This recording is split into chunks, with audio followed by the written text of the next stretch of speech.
માતાજી, જય રાજપૂતાના, જય ભવાની. હવે અમને એમ હતું કે જોર સુધી પહોંચવાનો ટાઈમ નહીં આવે, પણ સમય બાકી ગયો છે જોહર સુધી પહોંચવાનો. અમે 2 દિવસ આપેલા, એ 2 દિવસ આજે પૂરા થાય છે, એટલે કાલે અમારે જોહર કરવાનું ફાઇનલ છે. આજથી અમારી બધી તૈયારી અમે ચાલુ કરીએ છીએ. સૌથી પહેલાં અમે હાથમાં મહેંદી લગાવશું, કારણ કે અમે સુહાગન બધા છીએ અને સુહાગન બધા જોહર કરી રહ્યા છીએ. તો મોદીજીએ તો અમારું વિચાર્યું જ નહીં.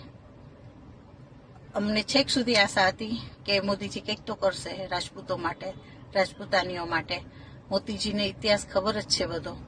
ખબર નહીં કેમ રાજપૂતો અને રાજપૂતાનીઓના જે ઇતિહાસ છે એને ખબર છે, રજવાડા આપી દીધા છે, એક જ વાર કીધું. અને તે છતાં મોદીજીને ખબર નહીં કેમ એવું નથી લાગતું કે રૂપાલાને કાઢવો જોઈએ એમ.